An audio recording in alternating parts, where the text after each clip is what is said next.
اللهم صل وسلم على سيدنا محمد وعلى اله وصحبه اجمعين. بحبكم دايما في الله، ربنا يديمكم نعمه في حياتي يا رب. يلا نسمي بسم الله ونعمل فطارنا. جميل جدا وسهل وبسيط، مش هياخد معانا وقت خاص بالرغم ان هو في تكات يعني طويله شويه. فالمهم يلا معايا زي ما شفتكم كده فاصوليا، الفاصوليا دي كنت بلاها من امبارح. يعني من بالليل عامه لحد بلاها بميه دافيه عادي لحد تاني يوم، بس تيجي بقى تيجي على النار. شغلي تحتها النار كده، بتاخدش معاكي 5 دقايق في السوا. او حتى لو قبل ما تعمليها، او قبل ما تطبخيها كده بساعتين، تبليها بميه سخنه وتسيبيها وبعد كده تقيدي عليها، مش هتاخد معاكي سوا. خلاص كده ركنت بقى الفاصوليا على العين التانية تكمل سوا. ومعايا بقى نعمل ايه؟ بصلايه كده اشوحها تشويحه على حبه زيت، تشويحه كده خفيفه. وهقول لك يعني انزل عليها بكوبايه رز، وادي كوبايه الرز كده اشوحها معاه. ونحط بقى الايه، نحط قرفة، رشة فلفل اسود، ونحط بقى طبعا الملح كده ونظبط. هنعمل رز ده نص سوا، ولكن ليه ان احنا هنحشي بيه ايه. خليكي معايا، كل تكة كده او كل خط فيها مهمة جدا. مكعب ماجي، واللي انا حتى الحالة دي التانية دي هعمل بس بيها حبة فاصوليا، بطريقة بطريقة الصعيد، بطريقة بجد اخوات جوزي بجد بيديكي في حتة تانية. الفاصوليا دي تخلص في وقتها والله ما تقعد معاكي بجد. انا اولادي لما بعملها بالطريقة دي، بطريقة عمتهم وكده، بطريقة الصعيد، بياكلوها وبيخلصوا بتخلص يعني ما شاء الله بيخلصوها، لان بياكلوها بمعلقة بتبقى طعمها حلو جدا جدا. زي ما شايفة كده هنعمل بس الرز كده ونسيبه كده ياخد ايه، يستوي كده نص سوا. وهنقول لك ايه، هعمل نزلت عادي بميه سخنه وانتوا شايفين الرز عادي لاي حشو بقى، الحمام حم كداب لاي حاجه، ده هو بينفع لكل حاجه لحشوات اللي انت حباها.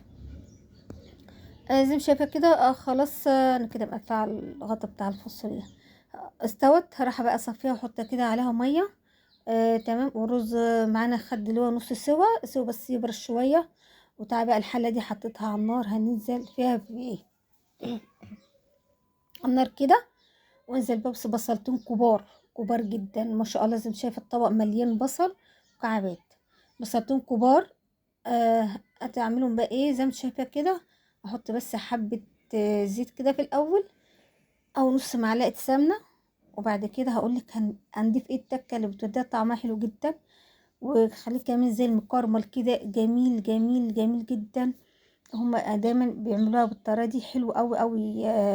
كانت بتبقى حلوه جدا كده. انا يبقى كده كويس معايا. بقى ايه، هحط زي ما شايف بيكنج صودا، بيكنج صودا او كربوناتو.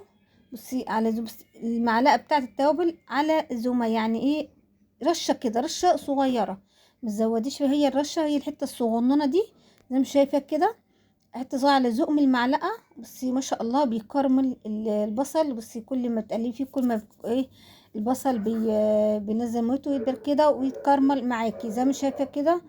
اللهم بارك.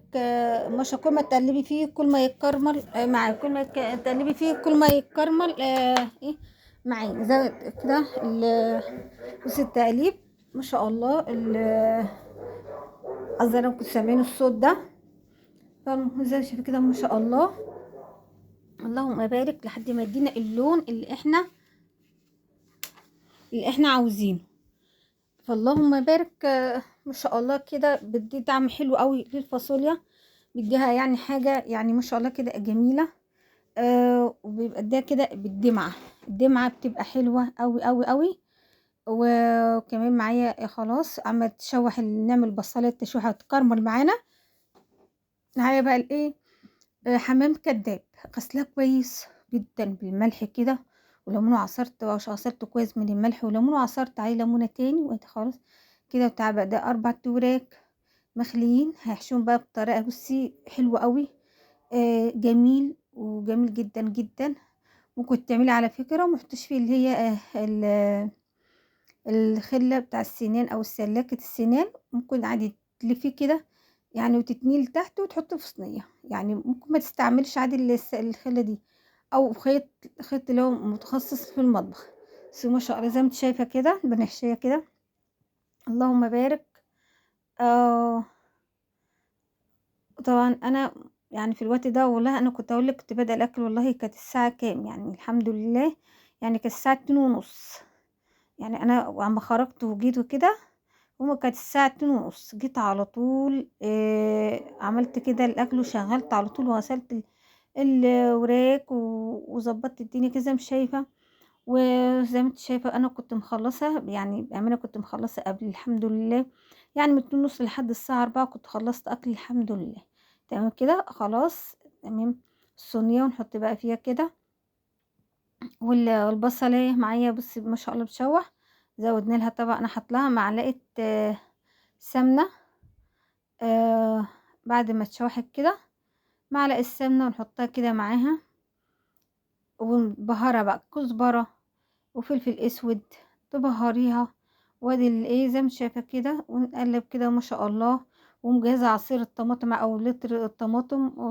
الطماطم أهي تمام، فالمهم إيه يعني مش هاحط لها زيت بس أنا هاحط لها سمنة بس إيه السمنة حطيتها مع زي ما أنتِ شايفة بعد الزيت، بُصّي ما شاء الله ونحط بقى الملح وكده البصلة ما تبقاش بقى تتحرق مننا لأ بالعكس، هتشوفي بقى لمّا تغلي ما شاء الله تبقى تلاقيها مكرملة كده، نفس الوقت كمان البصل بتاعها فيها مكرمل وحلو جدًا، وبتبقى ريحتها حلوة أوي، أوي، وطعمها تجنن. بُصي أنا كانت إيدي شغالة هنا وهنا، يعني الحمد لله عملت الأكل وأنا باحشي البتاع كشك باقي إيه حبة رز أعملهم و وحاجات تانية، فإيه وعملت كمان العصير، فإيه بعد ما إيه يعني الحمد لله كان إيدي شغالة وهنا وهنا. أحلى حاجة إن الواحد بيبقى إيده بقى شغالة في كل مكان، يعني الحمد لله هتنجزي وهتخلصي مش هياخد معاكِ حاجة، يعني الأكل ما شاء الله على طول ساعتين ويخلص معاكِ، ما شاء الله كده لو عملتِ إيه، يعني لو عملتِ كمية أكبر من كده يخلص معاكِ، تقومي أنتِ مركزة في المطبخ ومطبخك طبعًا حواليكِ كده رايق وهادي كده، أو مع الصح اللي هو ما فيش مواعين ولا في أي حاجة، هتخلّصي على طول. فأنا إيه زي ما أنتِ شايفة كده ما شاء الله أهي تمام، بنعمل كده يعني إيه السلاكة دي دايمًا إيه بتمسكها ما تخلّيهاش طبعًا بتخلّيها متماسكة ما تخلّيهاش تفرّغ الرز اللي فيها، آآ بتلمّي طبعًا الجناب على بعضها، واللهم بارك زي ما أنتم شايفين يا حبايبي الحلوين كده نعملها بالطريقة دي كلّها، واقول لكم بقى ما تنسونيش دايمًا لايك حبايبي الحلوين، ما تنسوش دايمًا وأنتم بتعملوا أكل تذكروا الله كتير، كتير. اللهم صل وسلم على سيدنا محمد وعلى آله وصحبه أجمعين، ودايمًا تدعوا لأولادنا بالهداية وإصلاح الحال، دي أيام كلّها خير وبركة وشهر الرحمن. ما شاء الله بُصّي ما شاء الله ما خدتش معايا حاجة خالص، وأنا يعني أهو حبّة أكل كده قليلين حبّة طبخ قليلين بس بُصّي ما شاء الله البصل كرمل فيها وجميلة أوي، أوي، وما بيبقاش في أي حاجة ما تقولش لأ يعني غمق لأ ومش هو كده بيعملوا بالطريقة دي، كمان بيعملوا بصل أكتر من كده. حبّة الفاصوليا زي ما شايفة حطيت كده حبّة مَيّة واللهم بارك ما شاء الله كان طعمهم حلو جدًا، إحنا بناكلهم بالمعلقة أنا وأولادي. اعملي الطريقة دي هتبقى حلوة جدًا، بس زي ما باقول لِك أدي مكعب ماجي اللي يحط بيكنج صودا أو كربوناتو هي على سن المعلقة أو رشة بإيدِك ماشي، وتكرملي بقى كده هتلاقيه اتكرمل معاكِ ويبقى جميل جدًا ويبقى حلو أوي، أوي. كده أنا خلّصت الوراك كان عندي خلطة في الفريزر طلّعتها أحلى حاجة بقى الخلطة في الفريزر بتنجز كده على طول، تعملي خلطة ولا أي حاجة، كان عندي كده بقت خلطة بقت الستريبس وزودت كده عليها زي ما أنتِ شايفة كده أهو زي ما أنتِ شايفة كده واللهم بارك، وزعتها عليه بجد كان مخلّيها ريحتها حلوة جدًا وطعمها حلو، يا دوبك حبة الزيت وطلّعتها من أحلى حاجة إن الواحد ممكن يعمل الخلطة اللي زي كده أو وبهّر الفراخ واللحمة الحاجات دي كلّها ويكيّسها ويحطها في الفريزر، لو أنتِ عندِك وقت ممكن تعمليهم كيّسيهم أكياس صغيّرة وتطلّعي على طول تبقى جاهزة. معايا بقى رشة جوز الطيب، رشة بقى جوز الطيب دي كانت مخلية طعمها ريحتها حلوة أوي، أوي، أوي، بجد وطعمها تجنن، بجد رشة بس، رشة بس بجد والله كانت مخلية ريحتها حلوة أوي، باسيبها في الصينية كده و واخليها تغلي على البوتاجاز لمدة إيه، دقيقتين 3 ومشغّلة الفرن يسخن وآجي حاطاها في الفرن على طول، ما شاء الله الفاصوليا معايا ما شاء الله، على طول ما شاء الله كده خدت طعم يا دوبك هنبهرها ونطفي عليها. زي ما أنتِ شايفة كده، خلاص كده استوت كده، حطيت 7 بهارات، كانت هي خلاص استوت، أطفي عليها ما شاء الله كده. تحطي بقى اي بهارات عندك، كمون بقى، فلفل اسود، بس أنا حطيت كمون وايه والسبع بهارات دي انا حاطه طبعا قبلها كزبره وفلفل اسود. المهم مكعمجه ورشه السكر الواحد بيحطها، بحب دايما. بصي ما شاء الله حته حلوه جدا وطعمها حلو جدا. اللهم بارك كده، حاجه حلوه. خلاص غلت، طفيت عليها خلاص. تمام كده كده مظبوطه حلوه جدا ما شاء الله عليها. ولادي كان بياكلوها بس ما شاء الله بالمعلقه، حلوه جدا كده. خلاص بقى طفيت بقى، اجيب بقى الصينيه هنا حطيتها في الفرن، وده احط بقى الحله الصغيره نعمل فيها حبه الرز، حبه زيت نعمل بقى حبه الرز.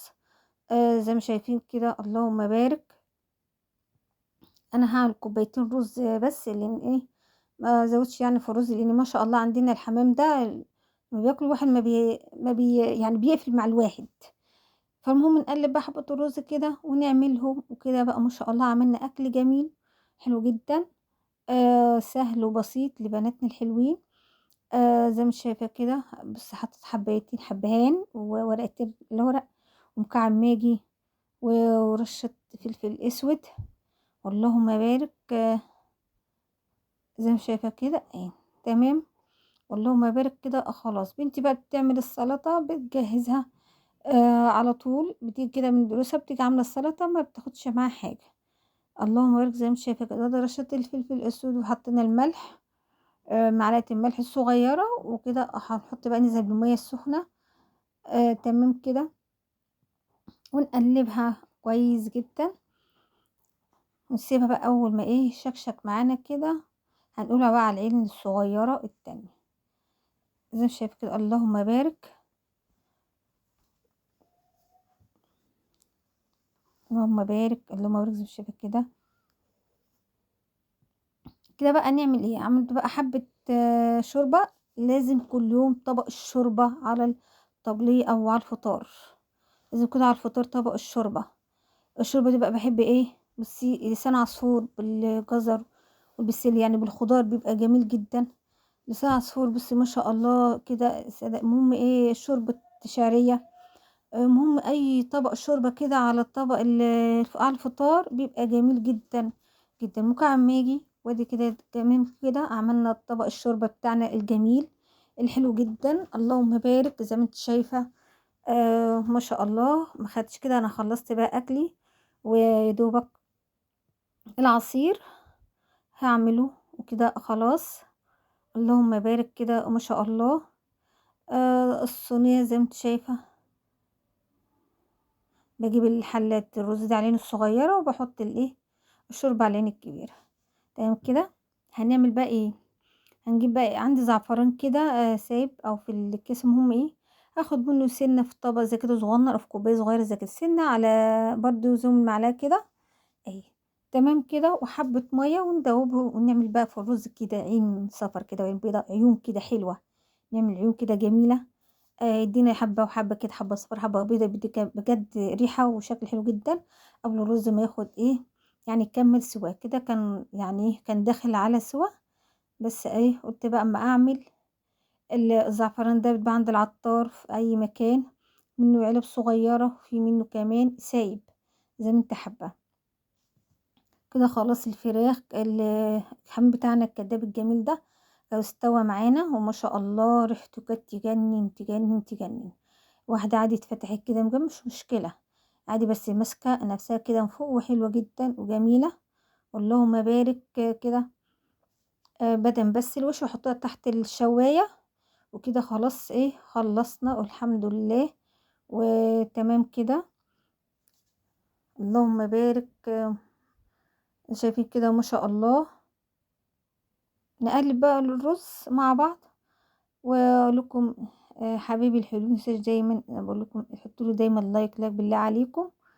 ودايما تدعونا دايما في الايام المفترجة دي بالرحمة والمغفرة والشفاء العاجل لينا جميعا للدول العربية. ان ربنا يا رب ده يصلح حال الجميع. اللهم امين اللهم امين. كده خلاص الرز خلاص قلبته وطفيت عليه وكده خلاص هطلع لازم شايفه كده هعمل عصير ايه بس ده جوافة بالنعناع، عندي نعناع في الفريزر أخضر مكعبات كده جميل جدًا، والله مطلّع منه مكعب كده حلو أوي، أنا وريته لكم قبل كده. هاصفي دي جوافة بالنعناع، وعندِك ليمونتين تقدري أنا حاطة فيها عادي ليمونتين، ممكن كمان من غير ليمون، بجد طعمه حلو جدًا وحلو أوي كده خلّصت، وكده عملنا فطارنا وكان لسه فاضل ساعة ونُص على إيه الفطار، فيا دوبك بنتي هتيجي تعمل السلطة والأكل ده أنا سخّنته تاني، يعني سخّنت الطبيخ وسخّنت الشوربة تاني، وأقول لكم بقى إيه، يا رب يكون عجبكم ما شاء الله، ريحته حلوة وأكل كده بسيط ما خدش معايا وقت وجميل جدًا، جدًا، واللهم بارك نقدر نعمله في أي وقت فالحمد لله. فطبعًا أقول لكم إيه، بس ما شاء الله، أسيبكم دايمًا يا رب تكونوا بخير وأحسن حال، ما تنسوش دايمًا اللايك بالله عليكم، وادي شوربة الفاصوليا بُصّي حلوة جدًا، جدًا، وريحتها حلوة، وادي الشوربة معانا بُصّي شوربة الخضار بلسان عصفور، ومعايا ما شاء الله كده أكلي خلّصته واستوى، أسيبكم بقى يا رب دايمًا تكونوا بخير، وما تنسوش تحطوا زي ما قُلت لايك معلش، وادي العصير بتاعنا الحلو أوي جميل جدًا، أسيبكم بقى في رعاية الله، ما تنساش دايمًا تذكروا الله دايمًا، والسلام عليكم ورحمة الله وبركاته.